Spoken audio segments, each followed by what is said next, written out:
लेकिन जावद विधानसभा में क्या कांग्रेस का विधायक बनेगा, क्योंकि अभी जो तस्वीरें देखी जा रही है उसको लेकर क्या कुछ लगता है, कौन दावेदार बनेगा और कैसे कांग्रेस लामबंद लगता है। लाडली बहना की जो योजना निकाली मामा शिवराज ने और कमलनाथ जी भी जो बहनों की बात कर रहे हैं, किसके वचन पत्र पर आम जनता के बीच जा रहे भरोसा और क्या लाडली बहना का चुनाव पे असर होगा, कैसे किया बात करें तो जावद में धाकड़ समाज का काफी बाहुल्य है। समुंदर पटेल की वापसी हुई, क्या लगता है समुंदर पटेल को लेकर जिस तरह आम कार्यकर्ता विरोध कर रहा है, क्या समुंदर पटेल के नाम पे मोहर लगी तो चुनाव जितना आसान होगा? क्या जो नेता है समुंदर पटेल की वापसी, उससे आम लोगों में विरोध है। उनका कहना स्थानीय उम्मीदवार उनकी पसंद है, कमलनाथ जी स्थानीय को देंगे तो कांग्रेस जीत पाएगी, वरना फिर सकलेचा जीतते हैं। जावद में सत्तू पाटीदार और राजकुमार रेड्डी का चेहरा नाम चलता था। बहुत कम समय में सोशल मीडिया हो या पार्टी में हो, एक दावेदारी की लिस्ट में अचानक से बालकृष्ण धाकड़ आकर खड़े हो गए। इस बार प्रदेश में कांग्रेस की सरकार बन पाएगी?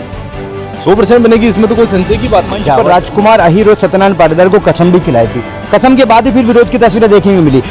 नमस्कार, आप देख रहे हैं प्रदेश हलचल में हूं आपके साथ महेश जैन। विधानसभा चुनाव मिशन 2023 की भाजपा और कांग्रेस तैयारी कर रही है। इस भी देखा जा रहा है कि जावद की राजनीति गर्माती हुई दिखाई दे रही है। भाजपा हो या कांग्रेस, सभी दावेदारों में घमासान मचा हुआ है। टिकट को लेकर सब अपनी दौड़ में अपनी अपनी दावेदारी को लेकर मजबूती हो इसको लेकर प्रयास कर रहे हैं, और कहीं भोपाल तो कहीं दिल्ली इसको लेकर दौड़ लगी हुई है। आज हम जावद विधानसभा के कांग्रेस के दावेदार जो हैं, और ऐसा बता दें कि वर्तमान में कांग्रेस कमेटी जो है उसके जिला उपाध्यक्ष, साथ साथ पूर्व में भी युवक कांग्रेस ब्लॉक अध्यक्ष रह चुके हैं बालकृष्ण धाकड़, साथ दिल्ली में भी किसान आंदोलन में इन्होंने अहम भूमिका निभाई थी, उनके साथ में काम कर रहा था। हमसे बात करेंगे। सबसे पहले बालकृष्ण जी, अब की बार प्रदेश में किसकी सरकार बनेगी? कांग्रेस की। कितनी पार कांग्रेस जाएगी? पहले 150 सीटें के लगभग आ रही थी, लेकिन जिस तरह से हमारे आदरणीय नेता दिग्विजय सिंह जी और कमलनाथ जी तैयारी कर रहे हैं, उसको देखते हुए लगभग 160 से ऊपर जाएगी। क्या लगता है प्रदेश में कांग्रेस की सरकार बने न बने अलग विषय, आप बोल रहे हैं कोई बात नहीं, लेकिन जावद विधानसभा में क्या कांग्रेस का विधायक बनेगा, क्योंकि अभी जो तस्वीरें देखी जा रही है उसको लेकर क्या कुछ लगता है, कौन दावेदार बनेगा और कैसे कांग्रेस लामबंद होगी?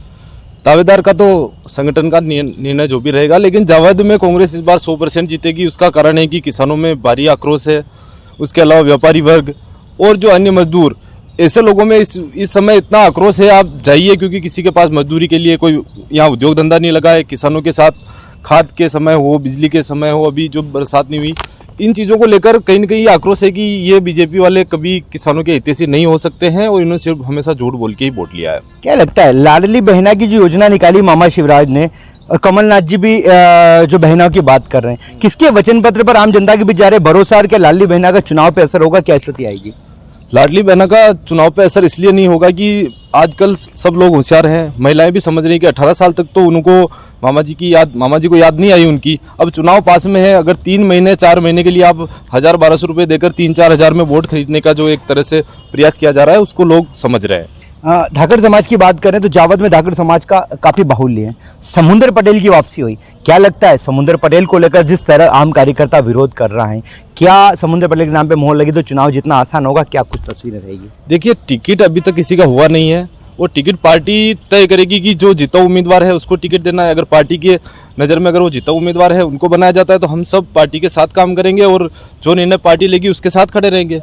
लेकिन अभी जो कसमकश का माहौल चल रहा है, कार्यकर्ताओं की बात करें, आप लोग दावेदार सब एक हो जाएंगे, लामबंद की बात करें, लेकिन आम जनता की जो मंशा है, वोटर जो है, जो आम जनता जो है वो कमलनाथ जी को पसंद कर रही है। लेकिन गांव-गांव जब हमारी टीम जाती है तो तस्वीरें आती है कि कहीं न कहीं जो दल बदलू जो नेता है समुंदर पटेल की वापसी, उससे आम लोगों में विरोध है। उनका कहना स्थानीय उम्मीदवार उनकी पसंद है, कमलनाथ जी स्थानीय को देंगे तो कांग्रेस जीत पाएगी, वरना फिर सकलेचा जीत जाएंगे।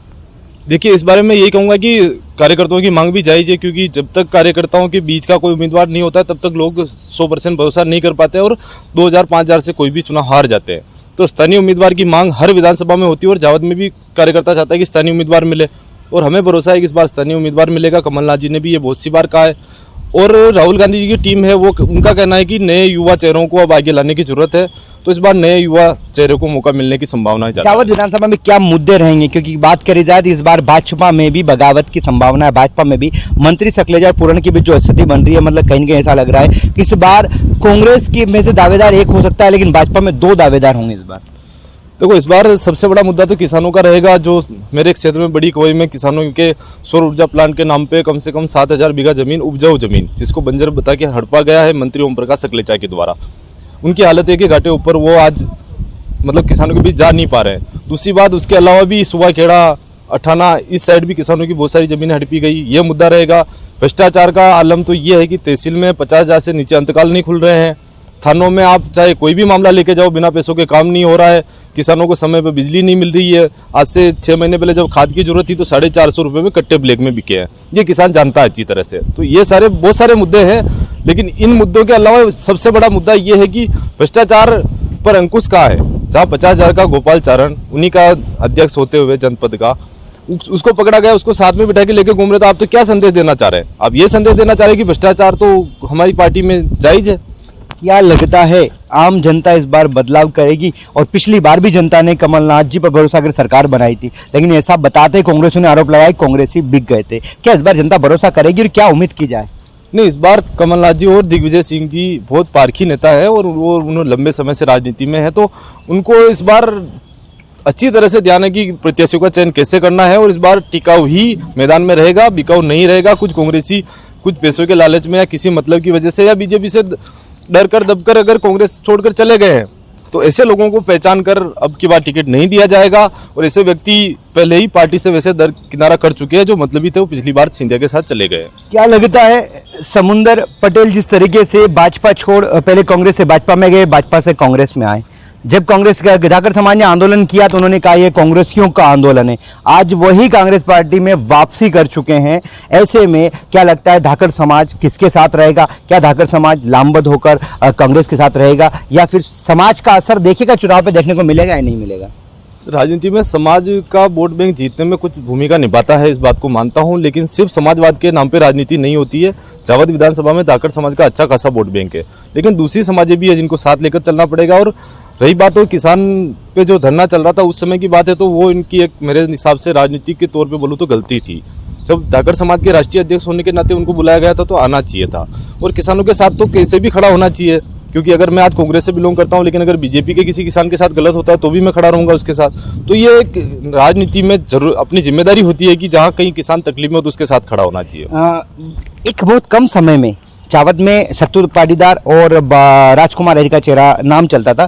बहुत कम समय में सोशल मीडिया हो या पार्टी में हो, एक दावेदारी की लिस्ट में अचानक से बालकृष्ण धाकड़ आकर खड़े हो गए। क्या लगता है बहुत कम समय में इतनी मतलब एक युवाओं के चेहरे पे नाम आना, लोगों के बीच जाना, मतलब एक लगता नहीं है कहीं ना कहीं बहुत कम समय में आप दावेदारी की लिस्ट में आ गए हैं?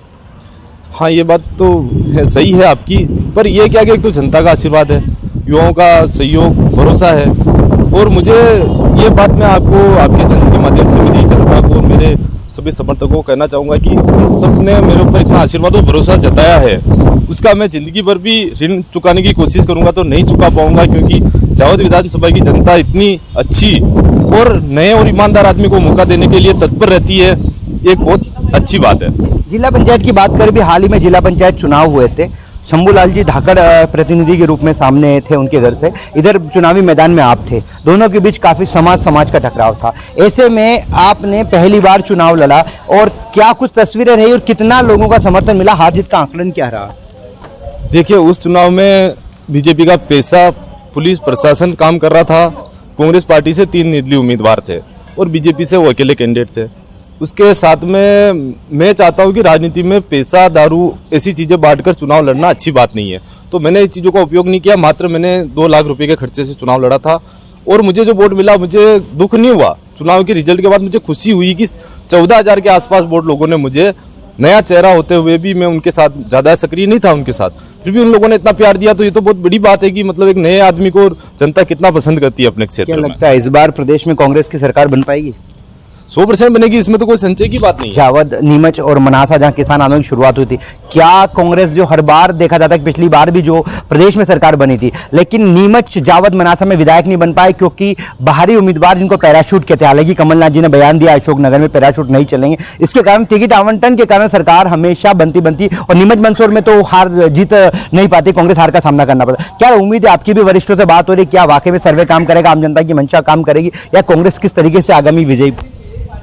इस समय कमलनाथ जी जो सर्वे करा रहे हैं, और मुझे जहाँ तक जानकारी है, कमलनाथ जी बहुत बारीकी से ध्यान देते हैं इन चीज़ों पर। और दिग्विजय सिंह जी का जो नॉलेज है 10 साल के मुख्यमंत्री रहते हुए उनका, वो भी कहीं न कहीं इस बार हमारे लिए फायदे की चीज़ साबित होगा। क्योंकि दोनों नेता इस बार साथ में है और दोनों मजबूती के साथ दावेदार भी सिलेक्ट कर रहे हैं। उसके साथ साथ हम भी एक होकर लड़ेंगे, ये हमें उन्हें मंत्र दिया है, और हम उसी को साथ लेकर तीनों विधानसभा जीतेंगे और इसके अलावा पूरे मध्य प्रदेश में इस बार इतना अच्छा निर्णय आएगा क्योंकि मतदाताओं में जो बीजेपी के खिलाफ आक्रोश है उसको हम लोग अच्छी तरह से बुलाएंगे और घर घर जाकर लोगों को ये बातें समझाएंगे कि ये पार्टी सिर्फ भ्रष्टाचार में अव्वल है और ये लोगों को बेवकूफ बना के वोट लेने का काम। दिग्विजय सिंह जी जावद आए थे जिन्होंने मंच पर राजकुमार अहीर और सत्यनारायण पाटीदार को कसम भी खिलाई थी। कसम के बाद ही फिर विरोध की तस्वीरें देखने को मिली। क्या लगता है एक होकर व्यक्ति चुनाव लड़ेगा या पार्टी के सिंबल पे चुनाव लड़ा जाएगा? नहीं, पार्टी के सिंबल पे ही लड़ा जाएगा। व्यक्ति विशेष से कोई अकेला चुनाव नहीं जीत सकता है। पर यह दिक्कत कब जब होती है जब कभी न कहीं कार्यकर्ताओं की पसंद का उम्मीदवार नहीं आता है और जो जीता हुआ आदमी होता है उसको लगता है वो आदमी निर्दलीय खड़ा होने की वजह से पार्टी को नुकसान हो रहा था यहाँ बार बार। लेकिन इस बार ये परिस्थिति दोहराव नहीं होगी और इस बार कैंडिडेट वही आएगा जो जीता हुआ है और बाकी सारे कैंडिडेट जो भी दावेदार है उसके साथ रह के उसको जिताने का काम करेंगे और निर्दलीय उम्मीदवार मुझे लगता है इस बार कांग्रेस से कोई नहीं। किसानों की बात करती है कांग्रेस पार्टी। पिछली बार लोग नाराज है, बोले 2 लाख का कर्ज बोला था, कर्ज माफी हुई नहीं, इसको लेकर लोग नाराज बोले कमलनाथ जी झूठे वादे करते हैं, ऐसा लोग बोल रहे हैं। क्या लगता है इसको कैसे बुनाएंगे लोगों के बीच? इसका सबसे अच्छा उदाहरण मैं देना चाहूंगा कि मेरे गांव में 4 लोगों का कर्जा माफ हुआ था, वो सारे बीजेपी के थे। पहली बात। दूसरी बात कि कमलनाथ जी ने कहा था 2 लाख का कर्जा माफ करेंगे, तो वो तो एक ऐसे इतने अच्छे मुख्यमंत्री हैं कि 1.5 साल में जब 1.5 साल की सरकार चल रही थी तब यहाँ किसान मतलब ओलावृष्टि जो ज्यादा बारिश हुई थी उससे फसलें खराब हो गई थी। वो चाहते तो चौथे साल भी तो पैसा कहीं किसानों को देकर बेवकूफ बनाने की कोशिश कर सकते थे, लेकिन उन्होंने शुरू के साल भी पैसा दिया और कर्ज माफी का उन्होंने पैसा डालना शुरू कर दिया था 20,000, 30,000 और 50,000 तक। तो कम से कम टाइम तो मिलना चाहिए। 10 दिन में क्या कोई सरकार कोई गिरवी रखे तो पैसा नहीं आएगा ना। पैसा कमलनाथ जी व्यवस्था कर रहे थे और जैसे जैसे किसानों का माफ करते जा रहे थे वो हुआ था। अभी वर्तमान में किसान खेतों में बारिश गिरी, पहले कम गिरी अब ज्यादा गिर रही है। क्या किसानों को नुकसान हुआ है? कोई सूद ले रहे हैं, किसानों के बीच जा रहे हैं। क्या किसान क्या चाहता है? किसान ये चाहता है कि जब बारिश नहीं होती है तो किसानों को भरपूर बिजली मिले और फसल खराब हो जाती है। जैसे अभी के समय में सोया बीज में, मक्का में 30% के आसपास नुकसान है। तो मेरा मानना ये किसान होने के नाते भी और एक राजनीति के माध्यम से भी कि किसानों को इस बार कम से कम 1 बीघा का 3,000 के आसपास मुआवजा मिले और ऐसी परिस्थिति हो तो किसानों के साथ सरकार खड़ी रहकर बिजली उनको 12 घंटे लगातार क्यों नहीं देती है? अभी कोई आए किसानों के बीच गए, कोई लोग नेता गए या कोई लोग गए या कांग्रेस के लोग गए? किसानों की सुध कौन ले रहा है? सब राजनीति में लगे हुए हैं। नहीं, पटवारी हड़ताल पर बैठे हैं, ठीक है, और किसानों की सुध लेने वाला बीजेपी से तो कोई है नहीं। कांग्रेस के हमारे कुछ नेता हैं जो किसानों के साथ खड़े हैं और हम भी साथ खड़े हैं, लेकिन हमारा साथ खड़े रहने से फर्क नहीं पड़ता। जिनको किसानों ने वोट दिया है वो सरकार कहाँ खड़ी है? वो भी तो किसानों के साथ खड़ी होनी चाहिए थी। आज बिजली फसल के लिए लोगों को तैयारी करनी है, उसके लिए पैसा चाहिए, फसल खराब हो गई तो जितना लागत हुई उतना ही वापस उनको मिलने वाला है, तो अगली फसल की तैयारी कहाँ से करेगा किसान? जैसे कि हमारे साथ में बाल किशन जी धाकड़ थे जो जावद विधानसभा में दावेदार की लिस्ट में इनका भी नाम चल रहा है और धाकड़ समाज से भी आते हैं और पहले जिला पंचायत का चुनाव भी लड़े थे और 14,000 जो मतदाता ने उनको इनका समर्थन दिया था। अब देखना होगा प्रदेश में टिकट को लेकर घमासान मचा हुआ है। मध्य प्रदेश की बात करें जावद विधानसभा की सीट पर सभी की निगाहें टिकी हुई, एक पार्टी किसे दावेदार बनाती है और आगामी दिनों में क्या भाजपा और कांग्रेस जिस तरीके से अपने जीत का दावा कर रही है उसमें कौन दावेदार बनता है। और कांग्रेस में समुंदर पटेल बहारी और पैराशूट को लेकर जो मामला गरमाया है इसमें कमलनाथ जी के लगातार बयान आ रहे हैं। ऐसे में क्या दावेदार किसे बनाया जाता है और क्या कांग्रेस के उम्मीदवार जो लामबदों को चुनाव लड़ेंगे या फिर जावद विधानसभा में फिर गुटबाजी की तस्वीरें देखने को मिलेगी और भारतीय जनता पार्टी अपना परचम लहराएगी?